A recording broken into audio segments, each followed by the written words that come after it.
Welcome back to our channel, Zero to English, the podcast dedicated to helping you achieve fluency one practical conversation at a time. We break down real-world English so you can speak confidently in any situation. If you love practical lessons like this, please remember to subscribe, like, and hit the notification bell for more videos. Hello, and welcome back to the English Learning Masterclass. I'm Perry. And I'm Alan. Today, we are tackling one of the most fundamental yet linguistically complex social interactions in English, expressing preferences and interests. We are moving far beyond the simple structure of I like. The way we talk about what we like, our hobbies, our passions, our aversions, defines us socially. Mastering this means mastering natural, engaging English conversation. Our focus is on the nuances, the specific verbs, the gerunds, the prepositions, and the adverbs that communicate not just what you like, but how much you like it. For our core scenario, Alan, you are a colleague I'm meeting outside of work for the first time. The goal is to establish rapport by discovering mutual interests. Ready, Perry? So, Alan, I hear you just moved into the neighborhood. Welcome. Since we spend all week talking about spreadsheets, I'm curious, what are you into these days? Thanks, Perry. Well, outside of work, I'm really into anything related to classic film history. I could watch old black and white movies all weekend. It's a great way to switch off. That's interesting. I don't mind documentaries, but I've never really been a huge fan of silent films. They just feel too slow. I see what you mean, but I'm a huge fan of the whole aesthetic. It takes me out of my current reality. What about you? What keeps you busy outside of the office? My main thing is physical activity. I absolutely love rock climbing. I try to get up to the local gym at least 3 times a week. Wow, that's intense. I can't stand heights, so that's a non-starter for me. Are you into any other outdoor sports? I enjoy hiking in the summer, but I prefer climbing over walking. Climbing is much more challenging. Fair enough. Speaking of challenges, what about food? What's your go-to cuisine when you're celebrating something? Oh, that's easy. I could eat Thai food every day. I'm obsessed with green curry. I don't mind cooking simple meals, but for Thai, I always prefer eating out. I take your point. Thai is fantastic. I'm not much of a spice person myself, but my partner is. I tend to favor Italian, something reliable, you know? I can take or leave Italian, but I'm never going to say no to pasta. It sounds like we definitely share a dislike for overly complicated spreadsheet work at least. I think that is a mutual understanding, Perry. That short dialogue packed in multiple preference structures. The goal was to establish common ground and set polite boundaries around dislikes. Let's start with the 3 core verbs we use to express interest, moving from passive interest to high passion. Enjoy, the standard polite verb, e.g., I enjoy cooking. Be into, casual, implies current engagement, e.g., I'm really into classic film history. Absolutely love or be obsessed with, high enthusiasm, e.g., I absolutely love rock climbing or I'm obsessed with green curry. Crucially, notice the grammar. Every single time we talked about an activity, we used the gerund, the ing form, or a noun phrase immediately after the verb. You must say, I enjoy hiking, not I enjoy to hike. We also used crucial qualifying adverbs to grade the intensity. Really into and absolutely love. These small words add authenticity. Now let's analyze the avoidance phrases. I don't mind. This is neutral. It means I tolerate it. It's acceptable. E.g., I don't mind documentaries. I've never really been a huge fan of. This is the polite, conversational way to dislike something. It's gentle. You don't say, I hate silent films. You say, I've never really been a huge fan of silent films. My use of can't stand heights was one of the few strong, direct negative statements. This is usually reserved for phobias or deep aversions, like I can't stand traffic jams. And my neutral, ambivalent phrase, I can take or leave Italian. This means you don't care strongly either way. You are indifferent. This is excellent for low-stakes preferences. Finally, my two essential logistical phrases, go-to cuisine, standard reliable choice, and non-starter, something that is impossible or unacceptable from the beginning. By layering these phrases, we successfully communicated our interests and aversions without ever sounding judgmental or aggressive, which is the key to fluent social connection.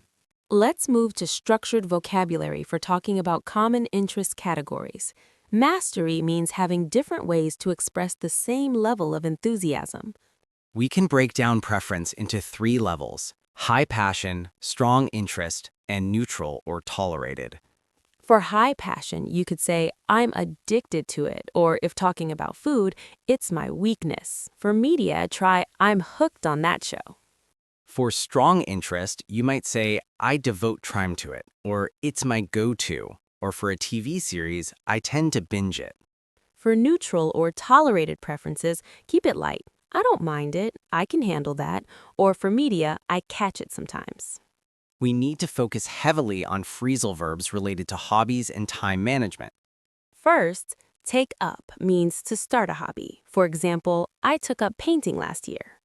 Second, get into means to become interested in something. For example, he got into weightlifting after college. Third, get up to means what you are doing, often for fun. For example, what did you get up to this weekend? Fourth, unwind or switch off means to relax. For example, I use music to unwind after a long day. Another crucial construction is the use of adjectives of engagement with the verb to be. You don't say, I am excited by puzzles. You say, I am fascinated by history, or I am consumed by my new project. These passive constructions are more sophisticated.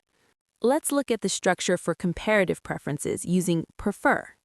For activities, the structure is, I prefer gerund A to gerund B. For example, I prefer swimming to running.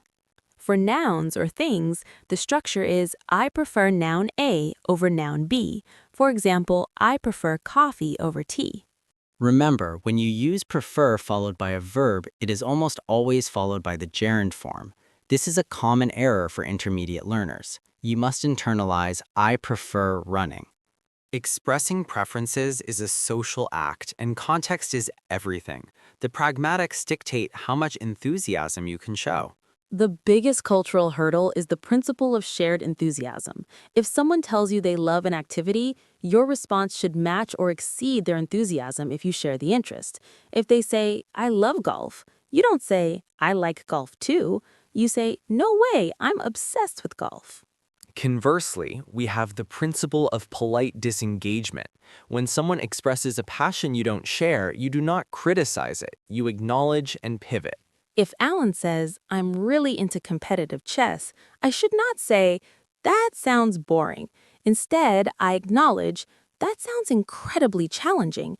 I'm more of a physical activity person myself. I affirm their interest while redirecting to my own. We also use specific filler phrases to buy time and sound thoughtful when expressing a complex preference. When buying time to choose a favorite, you can start with, let me see. When acknowledging the complexity of the choice, say, that's a tough one. And when showing nuance and avoiding an absolute answer, you can use, it depends on my mood, but... Consider the pragmatic use of the question structure. Instead of the direct simple question, use the open-ended structure, what's been catching your eye lately? This is less interrogative and more inviting. And finally, the essential cultural skill, using dislike to set social boundaries. If you're invited to a crowded event and you hate crowds, you don't say, I hate crowds, you soften it. I'm not much of a fan of crowded spaces, but I'd love to grab a coffee later. This technique uses a polite negative phrase, not much of a fan of, to set a boundary while immediately offering a viable alternative, preserving the social connection. Time for practice. We are going to give you a scenario, and you, the listener, will pause and respond with the appropriate advanced English phrase. Scenario 1. You are asked to redesign the entire department website, and the manager is unsure of the current content. Your manager says, we need a complete overhaul of the website content, but I'm not sure which pages are still relevant.